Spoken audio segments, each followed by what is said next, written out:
Hello students, welcome to my next video. Today we will learn descriptive research design concepts.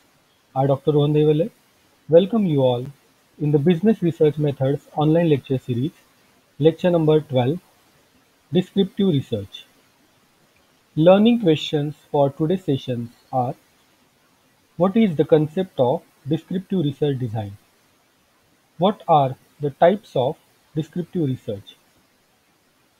What are the concepts of cross-sectional research and longitudinal research?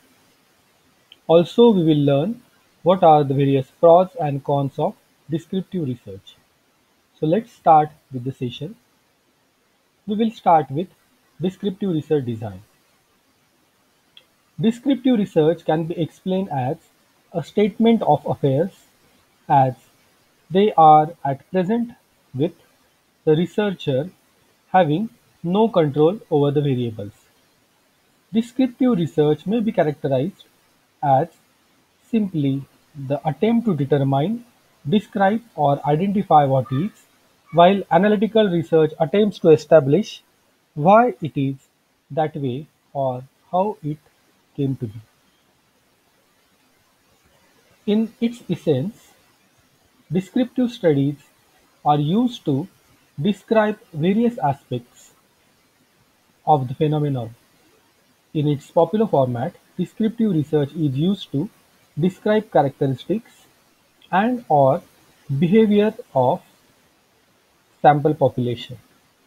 An important distinctive trait of descriptive research is, compared to alternative types of studies, relates to the fact that while descriptive research can employ a number of variables, only one variable is required to conduct a descriptive study. Three main purposes of descriptive studies can be explained as describing, explaining, and validating research findings. So this is about the concept of descriptive research design. Now we will see various pros and cons of descriptive research. We will start with advantages of descriptive research. Effective to analyze non-quantified topics and issues that is possible with the help of descriptive research. The possibility to observe the phenomenon in a completely natural and unchanged natural environment is possible. The opportunity to integrate the qualitative and quantitative methods of data collection. These are various advantages of descriptive research. Now we will understand various cons, that is, disadvantages of descriptive research. Descriptive studies cannot test or verify the research problem statistically. Research results may reflect certain level of bias due to the absence of statistical tests. The majority of the descriptive studies are not repeatable due to their observational type of nature. These are various disadvantages. Now we will understand some examples or applications of descriptive research designs.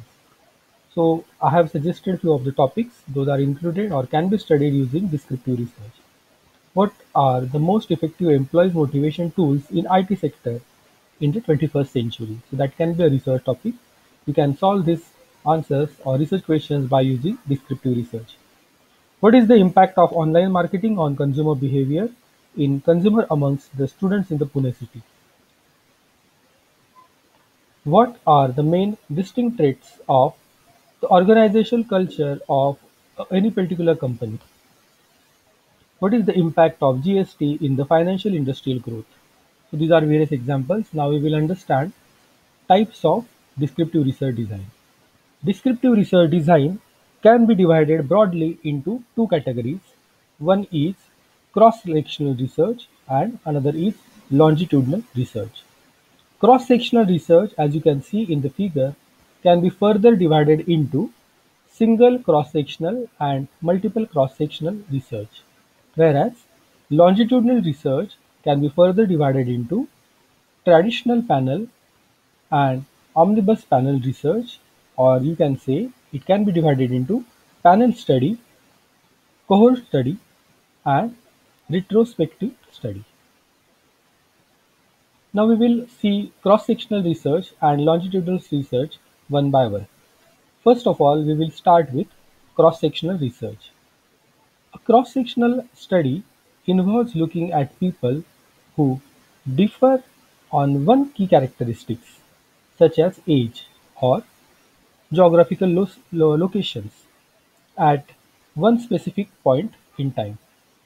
The data is collected at the same time from people who are similar on the characteristics but different on the key factor of the interest such as age, income level, geographical location, such demographic profiles. Participants are usually separated into the groups known as cohorts. So these groups are known as cohorts. So we will see example of cross-sectional research now.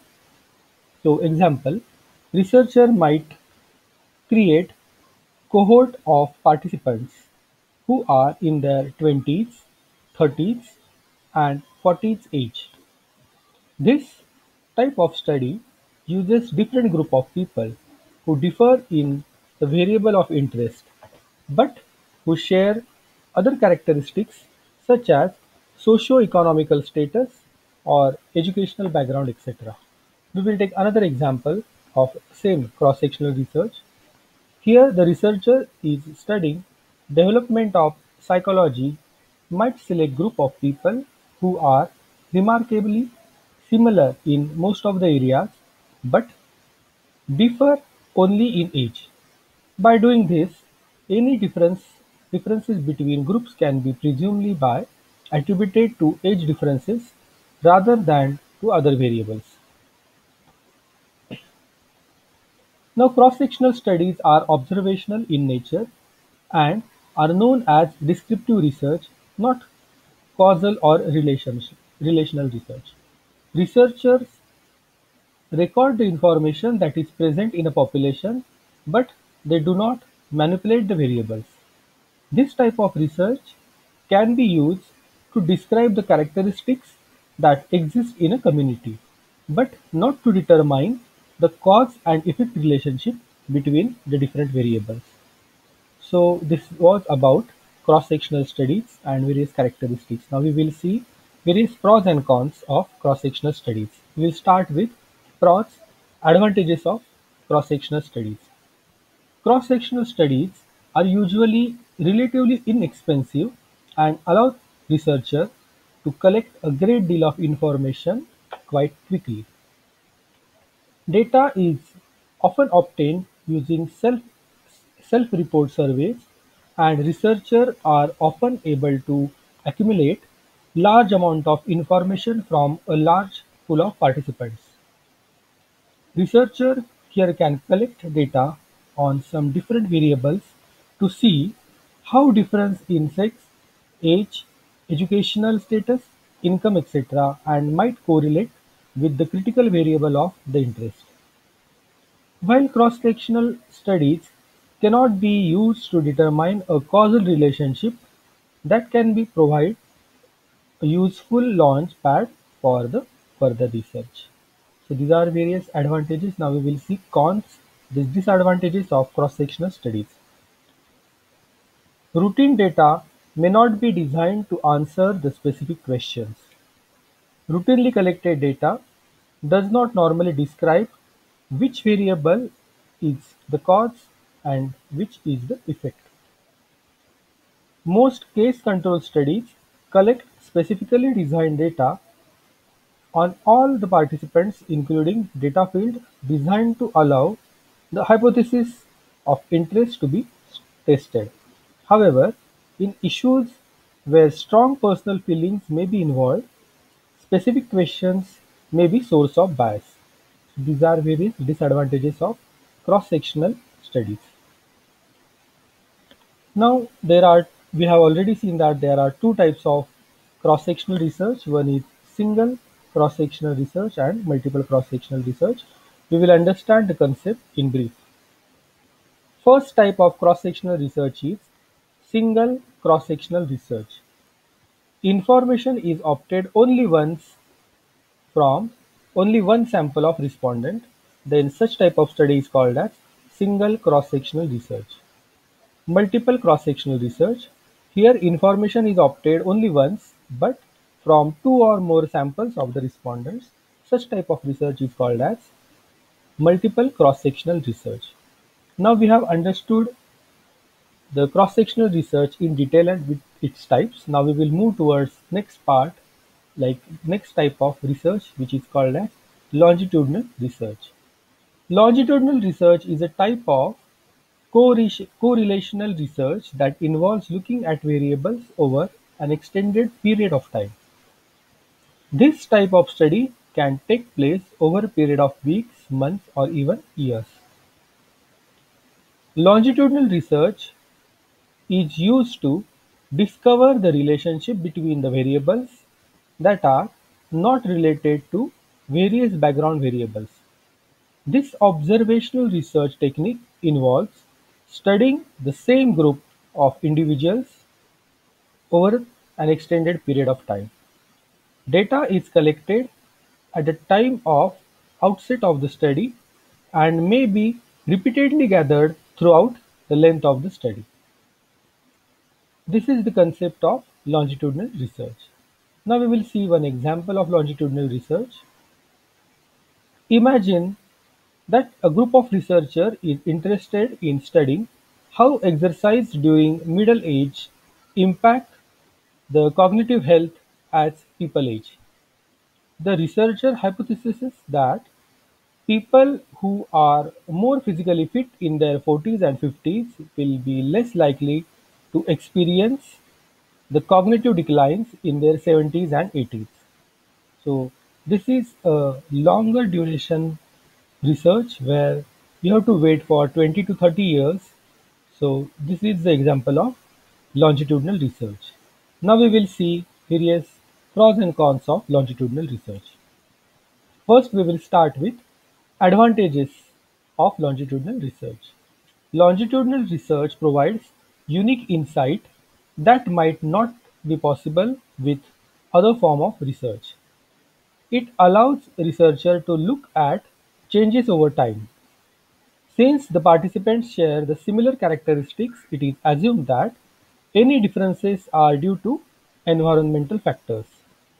Researchers can look at the participants have in common versus where they differ to see which characteristics are more strongly influenced by either genetics or experience. So these are various advantages. Now we will move on to the disadvantages or cons of longitudinal research. Longitudinal studies can be expensive studies, and second disadvantage is participant tends to drop out over the period of time because so many times if the researcher had chosen a longer duration of period like 20 years or 10 years, then there are might chances that researcher can drop over the time.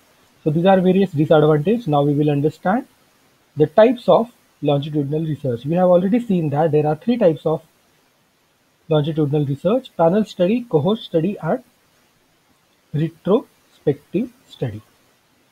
We will understand one by one. Panel study. This study involves sampling a cross-section of individuals. Cohort study involves selecting a group based on a specific event, such as birth, geographic location, or historical experience. Whereas retrospective study involves looking to the past by looking at the historical information such as medical records. So these are various three types of longitudinal research. Yes, I have covered that: panel study, cohort study, and retrospective study. At any point of time, you can pause my video and you can read the information. Then now we will see what we have learned today in this session. We have understood the concept of descriptive research design in detail. We have seen various types of descriptive research, that is longitudinal research and cross-sectional research. Also we have understood various pros and cons of each and every method. So that's what was today's session. What's next? In my next video, we will understand experimental research design. Till then, keep thinking, keep learning. Keep watching my channel. Don't forget to like, share, subscribe, comment, and turn on the bell icon for further notifications. All the best for your studies. These are the references that I have used while preparing this PPT. Thank you.